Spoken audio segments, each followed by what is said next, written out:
বিয়ে করতে না পেরে যুবকের আত্মহত্যা, কুফরি রাষ্ট্র ব্যবস্থার অনিবার্য পরিণতি। ইসলাম মানুষের 5টি বস্তুর সুরক্ষা নিশ্চিত করেছে: দিন, বংশ, বিবেক, বুদ্ধি, ধন সম্পদ, ইজ্জত আবরু। এই 5টি বস্তুর সুরক্ষার জন্য ইসলাম প্রয়োজনীয় বিধিবিধান ও দণ্ডবিধি প্রণয়ন করেছে। মানব জাতির বংশের পবিত্রতা রক্ষার বিষয়টিকে ইসলাম অত্যন্ত গুরুত্বের সঙ্গে নিয়েছে। যেসব বস্তুর মাধ্যমে মানুষ ও পশুর মধ্যে পার্থক্য সূচিত হয় তার মধ্যে অন্যতম হল মানুষ তার বংশের ধারাবাহিকতা বিশুদ্ধ রাখে, কিন্তু পশুরা বংশের বিশুদ্ধতার ধার ধারে না। বর্তমানে মার্কিন ও ইউরোপিয়ান সমাজ পশু সমাজে পরিণত হয়েছে, কারণ তারা পশু সমাজের সঙ্গে তাদের পার্থক্য মুছে ফেলেছে। 2013 সালে প্রকাশিত দ্য ওয়াশিংটন পোস্টের এক রিপোর্টে বলা হয়, আমেরিকার শতকরা 48 জন নারীর প্রথম সন্তানটি হয় জারজ তথা হারামজাদা, আর খুব দ্রুত হারামজাদা হওয়ার এই হার 50% পেরিয়ে যাবে। বুঝতেই পারছেন, এই পশু সভ্যতার অর্ধেকের চেয়েও বেশি মানুষ জারজ।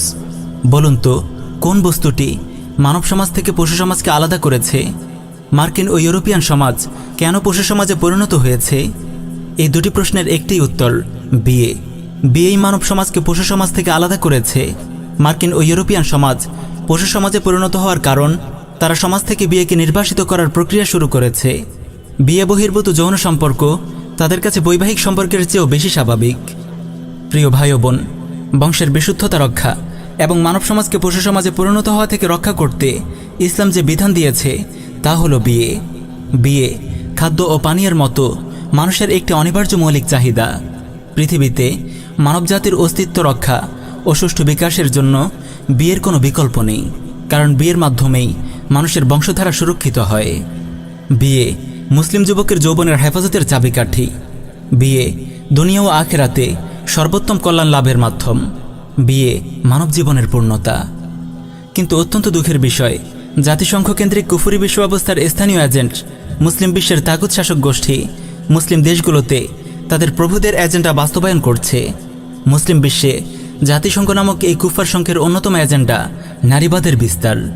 ইসলামের বিরুদ্ধে চলমান বুদ্ধিবৃত্তিক ক্রুসেডে কুফার বিশ্বের অন্যতম শক্তিশালী মরণাস্ত্র হল এই নারীবাদ। এটি তাদের দীর্ঘ গবেষণার ফসল। 2007 সালে আমেরিকার কুখ্যাত থিঙ্ক ট্যাঙ্ক র্যান্ড কর্পোরেশন কর্তৃক প্রকাশিত বিল্ডিং মডারেট মুসলিম নেটওয়ার্ক শীর্ষক গবেষণা রিপোর্টে সুস্পষ্ট ভাষায় বলা হয়েছে, ইসলামের বিরুদ্ধে বুদ্ধিবৃত্তিক লড়াইয়ে নারী অধিকারের ইস্যুটি অন্যতম বৃহত্তম রণাঙ্গন এবং নারী অধিকার কর্মীরা অনেক প্রতিকূল পরিবেশে কাজ করছে। মডারেট মুসলিমদের ক্ষমতায়নের যে কোনো প্রজেক্টে লিঙ্গ সমতার প্রচার একটি মোক্ষম হাতিয়ার। নারীবাদ সম্পর্কে বিস্তারিত জানতে দেখুন আমাদের নির্মিত এক অনবদ্য ডকুমেন্টারি নারীবাদ, মুসলিম প্রজন্ম ধ্বংসের সর্বনাশা ফাঁদ। ডেসক্রিপশনে লিঙ্ক দেয়া আছে। প্রিয় উম্মা, এই অভিশপ্ত নারীবাদের অন্যতম এজেন্ডা হলো মুসলিম সমাজে বিয়েকে কঠিন করে তোলা এবং অবৈধ প্রেম ভালোবাসাকে সহজ করে তোলা। বর্তমানের সমাজ ব্যবস্থার দিকে তাকালে আপনারা অনায়াসে বুঝতে পারবেন, কুফরি বিশ্ব ব্যবস্থার পোষা কুকুর নামধারী মুসলিম শাসকরা বিয়েকে কঠিন করে তুলেছে। অপরদিকে জেনা ব্যভিচারকে কেবল সহজই করেনি, বরং মুসলিম যুবকদেরকে জেনায় লিপ্ত হতে এক প্রকার বাধ্যই করা হচ্ছে। বালেগ হওয়ার পর থেকেই তাগুতি রাষ্ট্রযন্ত্র, সহশিক্ষা ব্যবস্থা, দাজ্জালি মিডিয়া, জাহেলি সমাজ ব্যবস্থা সম্মিলিতভাবে মুসলিম যুবকের পেছনে লেগে যায়। কিভাবে তার যৌবনের পবিত্রতা নষ্ট করা যায়, কিভাবে তার চরিত্র নষ্ট করা যায়। বাল্যবিবাহ রোধের নামে উঠতি বয়সী তরুণদের জন্য বিয়েকে নিষিদ্ধ করে দেওয়া হয়েছে। অপরদিকে খুলে দেওয়া হয়েছে অবৈধ প্রেম ভালোবাসার দরজা। মুসলিম সমাজে হারাম প্রেম ভালোবাসাকে স্বাভাবিক করে তুলতে নির্মাণ করা হয়েছে লক্ষ লক্ষ অশ্লীল নাটক, সিনেমা। প্রিয় ভাই ও বোন, আপনি চাইলেও এই তাগুতি রাষ্ট্র ব্যবস্থায় নিজের চরিত্রের হেফাজত করতে পারবেন না। তাই তাগুতি রাষ্ট্রযন্ত্র, জাহিলি সমাজ ব্যবস্থা ও দাজ্জালি মিডিয়া শেষ নিঃশ্বাস পর্যন্ত আপনার পিছু ছাড়বে না। এদিকে সুদভিত্তিক খোদাদ্রোহী পুঁজিবাদী অর্থব্যবস্থায় ধনীরা ক্রমশ ধনী হচ্ছে, গরিবরা ক্রমশ আরও গরিব হচ্ছে। কেউ না খেয়ে মরছে, আর কেউ ধন সম্পদের পাহাড় গড়ে তুলছে। আপদমস্তক দুর্নীতিতে ডোবা তাগুতি রাষ্ট্রযন্ত্র জনগণের সম্পদ শুষে খাচ্ছে। সুদ ও দুর্নীতির পর মানুষের ওপর লকডাউনের নামে চাপিয়ে দেওয়া হয়েছে আরেকটি বড় আযাব। ফলে মধ্যবিত্ত পরিবারগুলোর পক্ষে সংসারের বোঝা বহন করা আজ অত্যন্ত কঠিন হয়ে পড়েছে। অসংখ্য পরিবার আজ অর্থকড়ির অভাবে উপযুক্ত ছেলেমেয়েদের বিয়ের ব্যবস্থা পর্যন্ত করতে ব্যর্থ হচ্ছে। অবস্থা এমনই পর্যায়ে গিয়ে দাঁড়িয়েছে যে অনেক যুবক যুবতী আত্মহত্যার পথ বেছে নিচ্ছে। সম্প্রতি এমনই একটি ঘটনা ঘটেছে নোয়াখালীর বেগমগঞ্জে। অজন্তলা ইউনিয়নের দক্ষিণ মানিকপুর গ্রামের সাখাওয়াতুল্লাহ প্রকাশ সোহাগ নামক 24 বছরের এক যুবক অভাবের দায়ে বিয়ে করতে না পেরে আত্মহত্যা করেছে। জানা যায় ওই যুবক অনেকদিন থেকেই তার পরিবারকে তার বিয়ের ব্যবস্থা করার কথা বলে আসছে। অর্থের অভাবে তার বিয়ের ব্যবস্থা করতে পারছিল না তার পরিবার।